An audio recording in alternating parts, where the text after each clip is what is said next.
Hi hello welcome to Telugu రాజ్యం. నేను మీ anchor Santosh. అఖండ తాండవం అఖండ తాండవంకి భారీ ఎదురు దెబ్బ. అసలు నాలుగో రోజు కలెక్షన్స్ ఏంటి అనే విషయం పైన మనం మాట్లాడుకోవడానికి మన ముందున్నారు భరద్వాజ్ గారు. నమస్తే సార్. నమస్తే. అసలు బాలయ్య కలెక్షన్స్లో భారీ పతనం అంటున్నారు సార్. అసలు నాలుగో రోజు కలెక్షన్స్ ఏంటి? అఖండ తాండవానికి భారీ ఎదురు దెబ్బ తాకిందని చెప్పేసి అయితే చాలా మంది అనుకుంటున్నారు. దీనిపైన ఏమంటారు సార్? అంటే ఈ సినిమా ప్రత్యేకంగా బజ్ క్రియేట్ చేయలేదు, కానీ దాన్ని విపరీతంగా పుష్ చేసే ప్రయత్నం అయితే చేస్తున్నారు. అంటే విపరీతంగా ప్రమోషన్స్ చేస్తున్నారు, ఇంటర్వ్యూలు చేస్తున్నారు, శైవ భక్తుల్ని వీళ్ళందరినీ కూర్చోబెట్టి మాట్లాడిస్తున్నారు. అలాగే హిందుత్వ ప్రచారకుల్ని, సంఘ్ పరివార్ని వీళ్ళందరినీ కదిలించి నానా కష్టాలు పడుతున్నారు సినిమాని పుష్ చేయడానికి. ఓకే, ఆ కష్టం కనిపిస్తోంది. మీరు యూట్యూబ్ చదవగానే ఎవరో ఒకళ్ళు ఈ సినిమా గురించి మాట్లాడటం అనేది కనిపిస్తోంది. కానీ ఈ ప్రమోషన్ తాలూకా ప్రభావం థియేటర్ల దగ్గర కనిపించట్లేదు. అవును, థియేటర్ల దగ్గర వసూళ్లు దాదాపు 60% డ్రాప్ అయినాయి అనేది రిపోర్టు. 60% డ్రాప్ అంటే ఒక పెద్ద హీరో సినిమాకి బయ్యర్స్కి ఒక రకంగా గడ్డు కాలం అనే చెప్పాలి. అంటే వాళ్ళు మినిమం బ్రేక్ ఈవెన్ అయ్యే పరిస్థితి కూడా కనిపించటం లేదు అనేది స్పష్టం. తెలుగు మార్కెట్లోనే పరిస్థితి, రెండు తెలుగు రాష్ట్రాల్లోనూ కండిషన్ ఇలాగే ఉంది. ఓకే, సినిమా గురించి పాజిటివ్గా మాట్లాడుతున్నారు కానీ ఉత్సాహంగా థియేటర్ల వైపు మూవ్ కావడం లేదు. రెండోది, ఇక్కడ చాలా క్లియర్గా ఈ సినిమాకు సంబంధించినటువంటి ప్రింట్ బయటకు వచ్చింది. ఏది, మనం ఐబొమ్మ రవిని అరెస్ట్ చేసాం, ఇంకా ఐబొమ్మ రవిని అరెస్ట్ చేసాం, ఇంకా పైరసీలు లేవు. సినిమా చూడాలంటే థియేటర్కే రావాలి, లేదంటే ఓటీటీలకు పోవాలి, నో ఆల్టర్నేటివ్ అని చాలామంది హడావిడిగా చాలా గంభీరమైన ప్రకటనలు ఇచ్చేశారు. కానీ ఈ సినిమా కంటెంట్ బయటకు వచ్చింది అనేది వాస్తవం. సో జనం చూస్తున్నారు, కన్జ్యూమ్ చేస్తున్నారు అక్కడ. అంటే ఇది థియేటర్కి వెళ్ళే చూడాల్సినంత సినిమా ఏం కాదు, ప్రవచనాలు ఉన్నాయి, అది చూద్దాం అనే మూడ్లోకి వచ్చారు. పబ్లిక్ ఎలా ఉన్నారంటే ఇక ఇది థియేటర్కి వెళ్ళక తప్పని పరిస్థితి అంటే ఏదో ప్రయత్నం చేస్తున్నారు. కానీ ఎందుకంటే మల్టీప్లెక్స్లు ఎక్కువైపోయినాయి, సింగిల్ స్క్రీన్స్ తగ్గినాయి. సింగిల్ స్క్రీన్ వైపు ఏదో ప్రయత్నం చేసి పెడుతున్నారు, కానీ మల్టీప్లెక్స్ల దాకా వెళ్ళటానికి కొంచెం జంకుతున్నారు. మల్టీప్లెక్స్లకి జనరల్గా వచ్చే ఆడియన్స్ ఏమో ఈ సినిమా మీద వాళ్ళ మూడ్ లేదు, వాళ్ళు వేరే సినిమాల వైపు వెళ్ళిపోతున్నారు. దురంధర్ కూడా ప్రభావవంతంగానే నడుస్తోంది ఇంకా. అందుకని బాలకృష్ణ గారి సినిమాకి సంబంధించి అది ఒక రకంగా ప్రవచన కార్యక్రమంగా నడిచింది సినిమా. సనాతన హిందూ ధర్మ ప్రతిష్టాపన లక్ష్యంగా ప్రకటించుకున్న హీరో ఎప్పుడైతే ఆ లక్ష్య ప్రకటనని పదే పదే చేస్తూ ఉంటాడు, కానీ కంటెంట్ పరంగా చూస్తే రొటీన్ సినిమానే అది. ఓకే, ఆ రొటీన్ కంటెంట్ జనాలకి పైగా ఎక్కడ కూడా దీనిలో స్క్రీన్ ప్లేకి సంబంధించి మెరుపులు అలాంటివి ఏం లేవు, మ్యాజిక్స్ ఏం లేవు, సర్ప్రైజింగ్ ఎలిమెంట్స్ కూడా ఏం లేవు. అన్ని సన్నివేశాలు మనం ఊహించిన పద్ధతిలోనే నడుస్తాయి. పక్క దేశాలు, పక్క మతాలు హిందూ మతం మీద ఎలా జులుం చేయాలని చూస్తున్నాయి అనేది ఆల్రెడీ ఇంతకంటే ఎఫెక్టివ్గా చాలా సినిమాలు వచ్చి ఉన్నాయి. కాశ్మీర్ ఫైల్స్ లాంటి సినిమాలు చూసేస్తున్నారు జనాలు.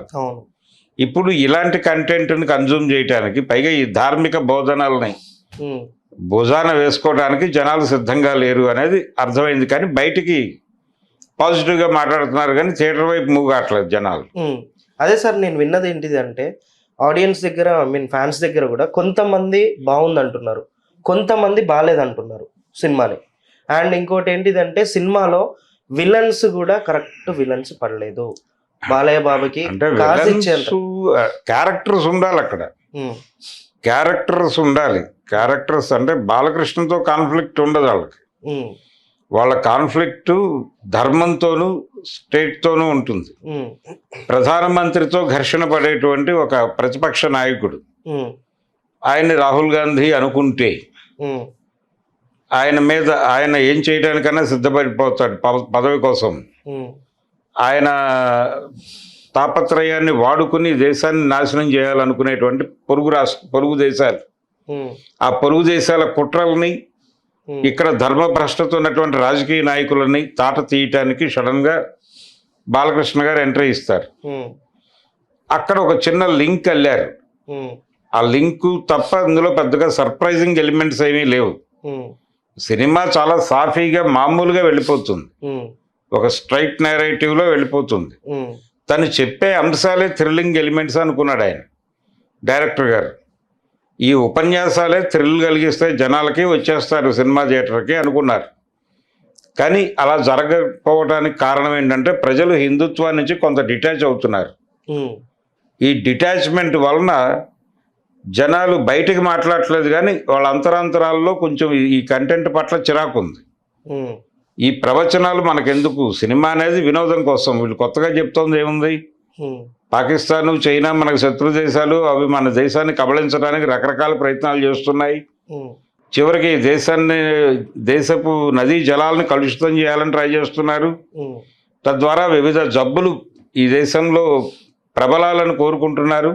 దానికోసం గ్రౌండ్ ప్రిపేర్ చేస్తున్నారు. ఇవన్నీ జనాలకు తెలిసినవే, కొత్త నెరేటివ్ ఏం లేదు దీనిలో. ఓకే. అయితే నందమూరి బాలకృష్ణ లాంటి ఒక బిగ్ కమర్షియల్ హీరోతో ఇలాంటి ప్రవచనాలు చెప్పించడం ద్వారా దానికి ఒక వైడ్ రేంజ్ వస్తుంది అని అనుకున్నాడు ఆయన. కానీ అది కనిపించడం లేదు. ఓకే. జనాలు బయటకు మాట్లాడితే సినిమా బాగాలేదు అంటే వీడేదో సనాతన ధర్మానికి, హిందూ ధర్మానికి వ్యతిరేకి అని బ్రాండ్ చేస్తారేమో అని భయపడిపోయి ఉమ్, సినిమా బాగానే ఉందండి అని చెప్తున్నారు. కానీ ఎవడు సినిమాకి వెళ్ళాలనే మూడో, లేకపోతే సినిమా గురించి పాజిటివ్గా మాట్లాడాలనేటువంటి ఉత్సాహము కనిపించట్లేదు. ఓకే. అందుకని వసూళ్లు డ్రాప్ అయిపోయినాయి తెలుగు రాష్ట్రాల్లో. ఉమ్, హిందీ బెల్ట్లో అసలు పెర్ఫార్మెన్స్ మొదలు పెట్టలేదు ఈ సినిమా రిలీజ్ డే 1 నుంచి. ఉమ్, డే 1 నుంచి గురుగాంలో ఒక థియేటర్లో కొంచెం హడావిడిగా అనిపించింది తప్ప ఉమ్, మిగిలిన ప్రాంతాల్లో అది చూపించిన ఇంపాక్ట్ ఏం లేదు. ఓకే. అలాగే మిగిలిన రాష్ట్రాల్లో కూడా, తమిళనాడులో ఏం పెర్ఫార్మెన్స్ లేదు, ఉమ్, కేరళలో జీరో కండిషన్, ఒక్క కర్ణాటకలో ఉంది, నడుస్తోంది, ఉమ్, డబ్బులు వస్తున్నాయి అక్కడ. కర్ణాటక, ఆంధ్ర, తమిళనాడు తప్ప రెస్ట్ ఆఫ్ కంట్రీ ఇంకెక్కడా లేదు ఈ సినిమా. ఓకే. 3 రాష్ట్రాల్లో మాత్రమే సినిమా బతుకు ఈడుస్తోంది అనేది వాస్తవం. ఉమ్, దీన్ని హిట్ అని చెప్పుకున్నా వాళ్ళు ఇంకోటి అని చెప్పుకున్నా, యాక్చువల్గా వాళ్ళ టార్గెట్ 1000 కోట్లు. ఉమ్, ఈ సినిమా టార్గెట్ 1000 కోట్లు కొట్టేస్తాం ఈజీగా అనుకున్నారు. కనీసం 700-800 కోట్లకు వెళ్తుంది అనుకున్నారు. ఉమ్, కానీ 150-200 దాకా చేరటమే గొప్ప విషయం. ఇప్పుడు ఆ సినిమాకి 200 కోట్లు పెట్టామని చెప్తున్నాడు ఆయన. ఉమ్, ఆ 200 కోట్లు సంపాదించడం కూడా ఇప్పుడు ఒక టాస్క్గా మారినటువంటి పరిస్థితి. ఓకే. అందుకని అఖండ 2 అనేది ఆ ఇబ్బంది పడటానికి కారణం, దీనిలో వాళ్ళు ఎంచుకున్నటువంటి సబ్జెక్ట్ ఏదైతే ఉందో అది హిందుత్వ ప్రమోషనల్ ఉమ్, కంటెంట్. దాంతో జనాలు డిస్కనెక్ట్ అయ్యారనే విషయం తెలియదు వీళ్ళకి. పాన్ ఇండియా సినిమా అనగానే, జాతీయ సినిమా అంటే జాతీయవాదంతో నింపేస్తే జనం చూసేస్తారనే భ్రమకి గురయ్యారు. ఉమ్, ఆ భ్రమల్ని బద్దలు కొట్టింది ఈ సినిమా. ఉమ్, ఇంకెవరైనా సరే ప్రాపర్గా సినిమా తీయండి, దానికి ఒక మార్కెట్ అదే ఏర్పాటు చేసుకుంటుంది.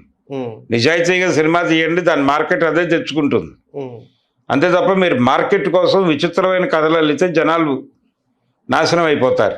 ఉమ్, ఈ గుణపాఠాన్ని నేర్పిన సినిమా అఖండ 2. ఉమ్, అందుకని అదేమి తాండవం విపరీతంగా థియేటర్ల దగ్గర తాండవిస్తుంది అనుకోనక్కర్లేదు. ఉమ్, అంత పరిస్థితి ఇంకా అనిపించట్లేదు. ఆ సినిమాకి ఉండే అవకాశం కూడా లేదు. ఇంకా ఉమ్, అయిపోయింది దాని గొడవ. అది నెమ్మదిగా ఓటీటీలోకి, ఆ తర్వాత యూట్యూబ్ ప్లాట్ఫామ్ మీదకి ఇలా చేరిపోతుంది. ఉమ్. అంతకు మించి ఆ సినిమా కష్టం. కానీ ఆయన మాత్రం పార్ట్ 3 ఉంటుందని కూడా చెప్పేస్తున్నాడు.